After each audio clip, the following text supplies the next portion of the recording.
बच्चों, आज हम 8वीं का चैप्टर फर्स्ट पार्ट 1 का पूरा नाम क्या है? फसल उत्पादन एवं प्रबंध। क्या है? फसल उत्पादन एवं। जब मैं पढ़ा रही हूँ तो आपके पास बुक हो तो उसको लेके बैठे है ना, ताकि जो मैं पढ़ा हूँ वो भी समझ आ जाए और कुछ एक्स्ट्रा चीजें भी बुक में होती लिखी होती है वो आपको समझ आ जाए, है ना। तो उसमें क्या बता रखा है कि पहला फसल उत्पादन। हम फसल उत्पादन क्यों करते हैं, हमें क्यों जरूरत पड़ती है फसल उत्पादन की? पहले तो ये बताओ कि फसलें होती क्या है। फसलें वो होती है जैसे कि हमने एक एरिया लिया, मतलब कितना भी अपना खेत है, उस खेत में हम एक प्रकार के पौधे, अगर हम गेहूं का बो रहे हैं तो गेहूं ही बोएंगे, चना बो रहे हैं तो चना ही बोएंगे। तो उस स्पेसिफिक एरिया में बोई जाने वाली एक प्रकार के जो पौधे होते हैं उन्हें हम फसल कहते हैं। यानी कि अब उसको लिखेंगे, कैसे लिखेंगे कि जब एक ही प्रकार के पौधे किसी स्थान पर बड़े पैमाने में बोए जाते हैं तो उन्हें हम फसल, यानी उन पौधों को हम फसल कहते हैं जो पौधे बड़े पैमाने में किसी स्थान पर बोए जाते हैं। बड़े पैमाने यानी कि बहुत ज्यादा जगह पे बोए जाते हैं, उन्हें फसल कहते हैं। अब ये बताओ कि फसल की हमें जरूरत क्यों पड़ी? हमें क्यों जरूरत पड़ी कि हम खेत बोए, इतना काम करें, फिर इतना काम करने के बाद हमें जो चीजें मिलती है, जो हमें फसल मिलती है, वो क्यों काम आती है? क्या काम आती है? वो हमें खाने में, भोजन के रूप में।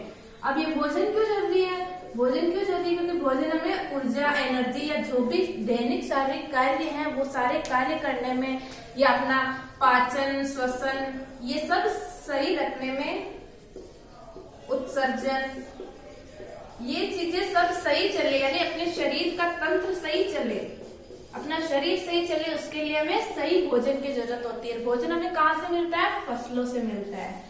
तो फसल, जो एक ही प्रकार के पौधे किसी बड़े स्थान पे बोए जाते हैं तो वो फसल कहलाते हैं। फसल की जरूरत इसलिए पड़ी क्योंकि हमें भोजन की जरूरत पड़ी। तो ये भोजन करने के लिए, भोजन प्राप्त करने के लिए हम खेतों में फसल बोते हैं। अब वो फसल, वैसे तो हमें पता है कि हमने पढ़ रखी थी फसल की, एक खरीफ होती है, एक रबी होती है, एक जायद की फसल होती है। पर मुख्य रूप से फसलों के रूप में अगर हम बात करते हैं, केवल 2 भागों में ही बांटा गया है, जो कि आपकी किताब में लिख रखी है, खरीफ की फसल और रबी की फसल। खरीफ की फसल होती है जो वर्षा ऋतु में, यानी कि इस टाइम पे जो काटी जा रही है, मतलब वो तो पहले, लेकिन जब बारिश आई थी तब हम क्या करते हैं कि उस ऋतु में जो फसल हमारी बोई गई थी वो हमेशा खरीफ की फसल, याद रखना। खरीफ की फसल क्या होती है? जो वर्षा ऋतु में बोई जाती है। भारत में वर्षा ऋतु कब आती है? जून से सितंबर। ये स्पेसिफिक टाइम पीरियड है जो आपको याद करना होगा। यानी कि जून से सितंबर तक जो फसलें बोई जाती है वो खरीफ की फसल होती है। क्योंकि हमारा भारत एक विविधता में एकता वाला देश है, यानी हर जगह अलग अलग परिस्थितियां होती है, फिर भी हम फसलों को मुख्य रूप से 2 भागों में, ये वर्षा ऋतु और एक शीत ऋतु के कारण इनको 2 भागों में बांट सकते हैं।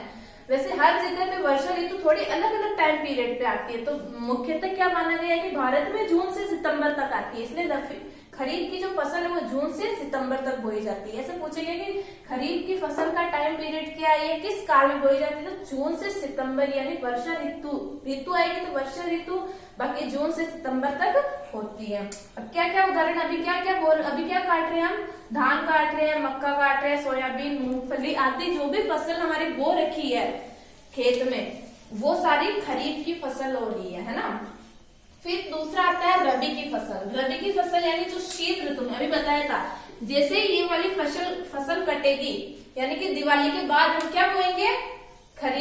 रबी की फसल। क्या बोएंगे? रबी की फसल। याद रखो कि अगर दिवाली पे कट रही है, जो दिवाली पे कटेगी वो खरीफ है, जो दिवाली पे बोई जाती है वो रबी है ना। तो शीत ऋतु अक्टूबर से मार्च, यानी कि होली पे ये कट जाएगी, दिवाली में बोई जाएगी, होली पे ये कट जाएगी, यानी कि जो अक्टूबर से मार्च में उगाई जाने वाली फसल है वो रबी की फसल है। रबी की फसल में हम क्या करते हैं? गेहूं, चना, मटर, सरसों आदि सारी ऐसी चीजें जो कि शीत ऋतु में बोई जाएगी, यानी कि जो दिवाली में बोई जाएगी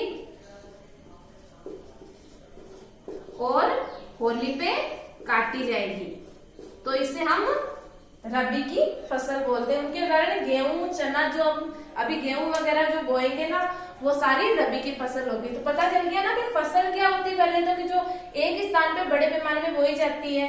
फिर फसल का क्या काम आता है, क्योंकि हम भोजन करते हैं उनके लिए, फसलें जो चीजें हमें प्राप्त होती है वो हमें वही से होते हैं, क्योंकि पौधे तो क्या है कि वो खुद स्वयं अपना भोजन बना सकते हैं। किससे बनाते हैं? प्रकाश संश्लेषण।